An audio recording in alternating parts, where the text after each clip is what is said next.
We are Geek Centric, and you can be too.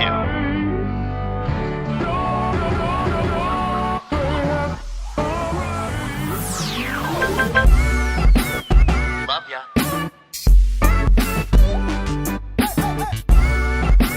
Get home safe, guys. Peace.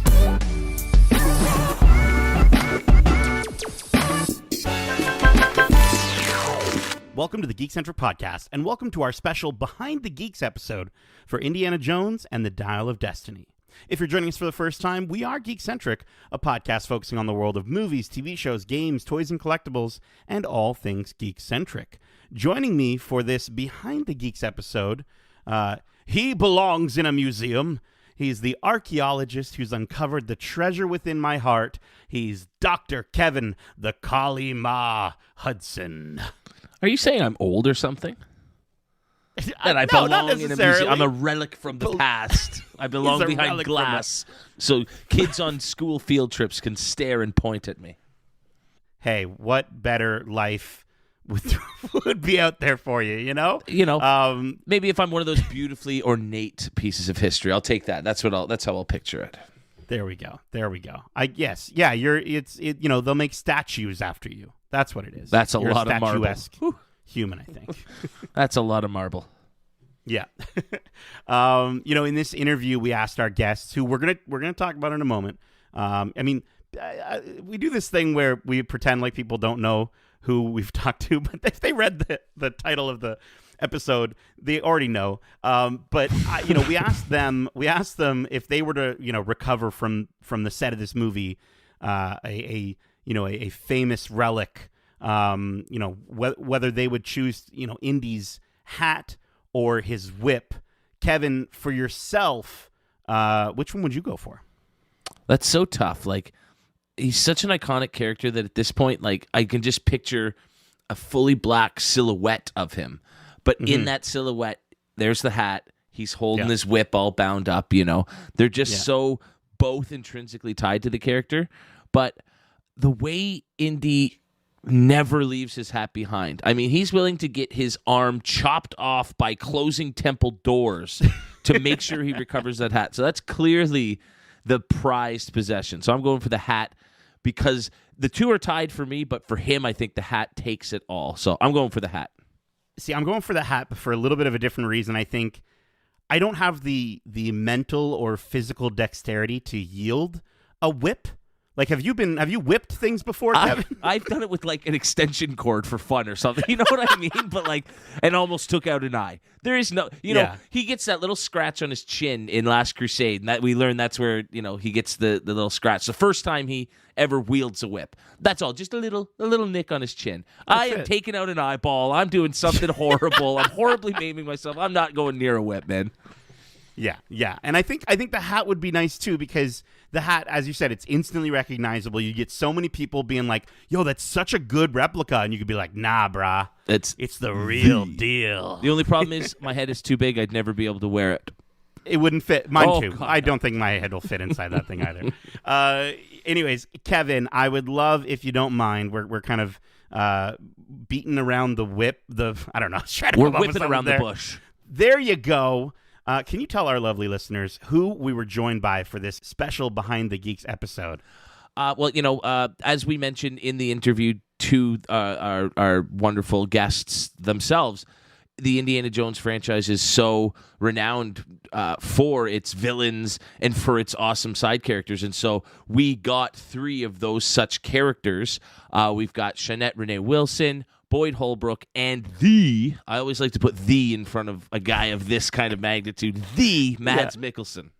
You almost wonder if he's knighted. Like, he's such a cool guy. I'm like, is it Sir Mads Mikkelsen? I think that's more of a British thing for the most part.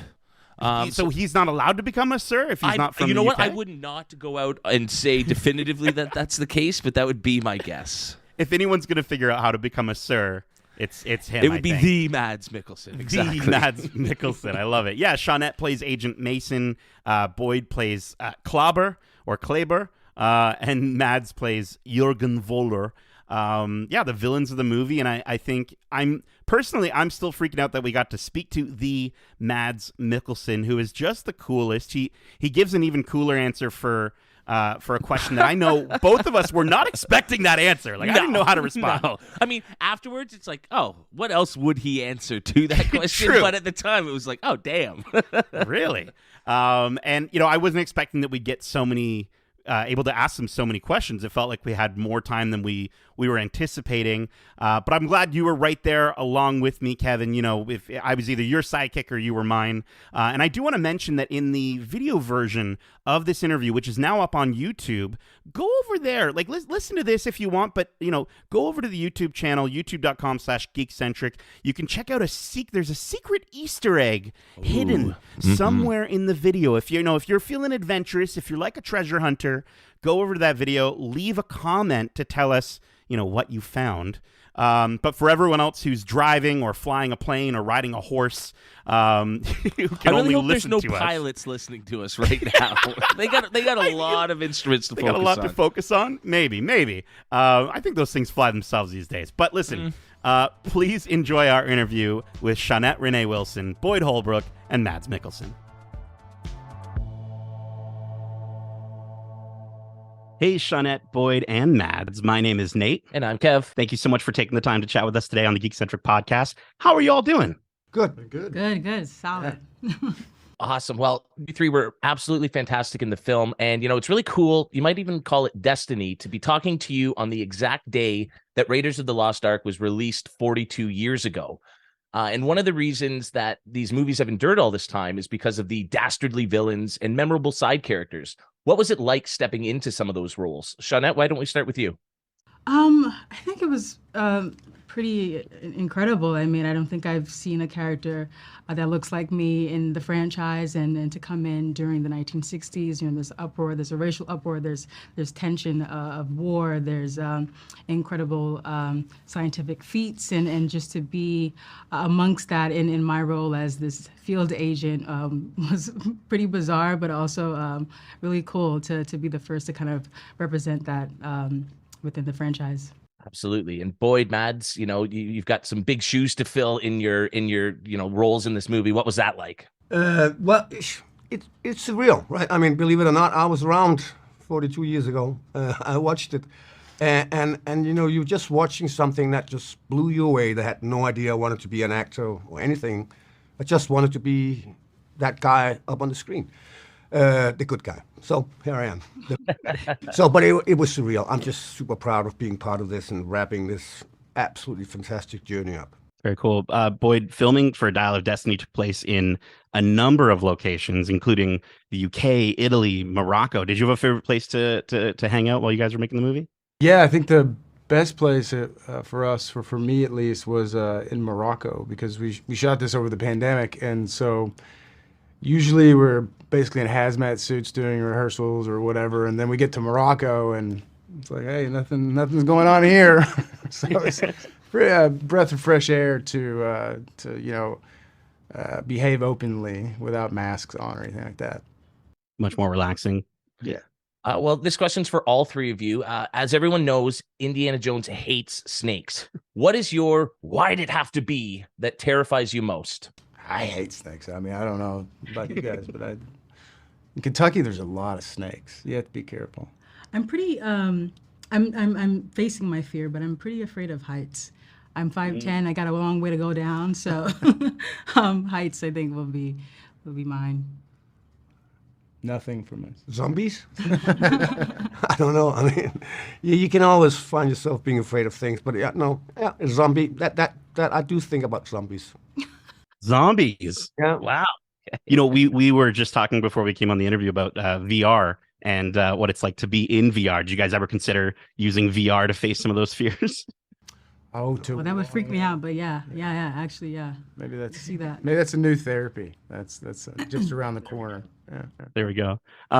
Finally, kind of a fun question. If you were feeling a little bit like Indy, and you wanted to take an iconic relic from the set of this movie, maybe one that belongs in a museum, what would you personally go for? His hat or his whip? What do you think? I'm definitely taking the whip. Definitely taking that whip. Yeah. Dominating. Oh, well, the hat. I'll go for the hat. But he seems to be holding on to it a lot. Yeah, it'd be a struggle for sure. Very cool, very cool. And I guess I wanted to just ask: is there a particular moment from while you were making this movie for all three of you that you feel particularly proud that you were able to contribute to the film? Oh, well, everything. I mean, I think that we struggle a little to take off our fanboy hat because you were just in the midst of something that you loved so much. The sets, the iconic characters, everything. I wasn't really part of this. When I met Harrison the first time, I didn't really meet him. I met Indiana Jones because we all had a dress rehearsal, and he just came out of the trailer. That was the first time I said hi to him. Hat, jacket, whip. I was like, this is weird. Shawnette, how about for yourself? I think the big sequence in New York, I'm a New Yorker, and to see a bit of time traveling back to the 60s and what they were able to do in Glasgow was just so incredible. So the huge, sequence that we had in New York was fantastic to be a part of. Very cool. Awesome. Listen, Boyd, I'm sorry they are wrapping us, but we'll get you next time. It was awesome getting to chat with all three of you. Thank you so much. Can't wait to see what you all do next. Thank you. Have a good one.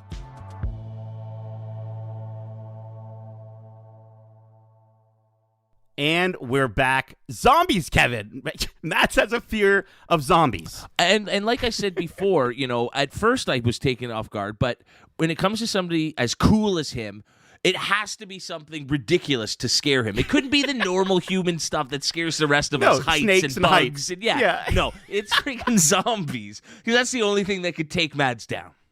Seriously, the Mads. I kind of want a movie where Mads is fighting a bunch of scary classic horror characters, and then he's doing so with ease. He's not scared at all. And then a bunch of zombies appear, and he goes, "Zombies? Why'd it have to be zombies?" Amazing, so amazing. So that would have made this movie maybe an even better experience. I think so. Let's get some zombies. I mean, people got upset about aliens, so I don't know how they'd feel about zombies. Well, once you've gone the alien route, you can do anything you want, man. Let's get Sasquatch in there. Let's get Loch Ness, anything. I'm telling you, I'd watch a movie like that. I also really enjoyed his story of not really meeting Harrison Ford, but meeting Indiana Jones. I think I really enjoyed sort of his nostalgia for the series, and I thought that was so cool. The idea of you're not meeting Harrison Ford right now, you're meeting Indiana Jones. Right, especially given he talked about growing up a fan of the franchise himself. I mean, he would have been, I'm trying to do some quick math here, but he would have been, in his teens when that first Indiana Jones movie came out. And so to now, he might seem a bit older for us, but, when you compare yourself to Harrison Ford, that he would have watched him growing up, and then to not meet Harrison, like you said, but to meet Indiana Jones first would have been something else. That's crazy. It's crazy. And I felt for him too. I felt when he's like, I wanted to be the big guy on screen. I wanted to be the good guy. And here I am, the bad guy. And I was like, oh, I feel so bad. But thankfully, because he plays a lot of bad guys, but thankfully he has played one of my favorite good guys, who I guess was technically a bad guy, but only because he was forced to, Galen Erso. But, without him, spoilers for the original trilogy of Star Wars, but it would have been a very different trilogy had it not been for his character. He's one of those unsung heroes, absolutely. Yeah. Kevin, it's crazy that we got to chat with him on June 12th. The exact day that Raiders was released 42 years ago. Of course, as you're listening to this, it'll be a little further into the future. We've been sitting on this one for a little while, but I think it was really, that was such a cool feeling to have while chatting to these folks who are joining the franchise for the first time. I remember I woke up and was doing a little Twitter scroll, and one of the Twitter feeds that I follow. The first sentence was, "On this day 42 years ago," and I thought, oh my God. And before I could text you out of excitement, you texted me saying, "Oh, by the way," and we were both going, "That's so cool." It just, I made the joke in the interview, it felt like destiny. So good. And then Shawnette coming into this franchise as the first character who looks like her, she brought that up, and it should not have taken 42 years, but she is such a badass in this movie with her character of Agent Mason. And she was so lovely in this chat. I loved when she says domineering. When she says that she would, take Indy's whip, and the look on Mad's face, he's so shocked. Yeah, he almost hurt his neck there. Like, if you haven't already, again, go watch this interview on YouTube. You can also check out our TikTok or Instagram at We Are Geek Centric if you want to see some of these moments in video form as well. We've taken some and sort of clipped them out and highlighted them. But that is it for this Behind the Geeks episode. Again, I'm, huge thank you to Disney Studios Canada for letting us take part in these interviews. So just talking to people that we'd never imagine in a million years that we'd ever actually get to talk to. And so it was such a wonderful time. Kevin, do you have anything else before we wrap up? No, I mean, I think you said it so well. Anytime we get to do this, it seems like every time, these names are jumping off the page when we first see that we're getting the opportunity. It's like, wait a minute, really? We get to talk to this person or that person or these people? Really? Is this real or this life? person with this person with the in front of their name? The italicized the in front of their name? It's crazy. So good. But that is it for this Behind the Geeks episode. We hope you enjoyed it. And if you did, be sure to subscribe here on your podcast service of choice, as well as on YouTube at youtube.com/geekcentric. We also have our Discord open if you want to chat with us about this interview. Would you take a whip or a hat, or maybe that jacket looks pretty nice too. And we'll have our spoiler-free review out for Indiana Jones and the Dial of Destiny tomorrow, if you're listening to this on the day that we posted it. So you can hear what we thought of the movie. You can hear our entire thoughts either before or after you go out to see it. And then in the Discord, we're going to have a spoiler-filled channel open up the day the movie is released, so we can talk about spoilers. We can talk about some of the big moments. Kevin, thank you so much for joining me for this adventurous Behind the Geeks episode. And as we say, love ya. Get home safe, guys.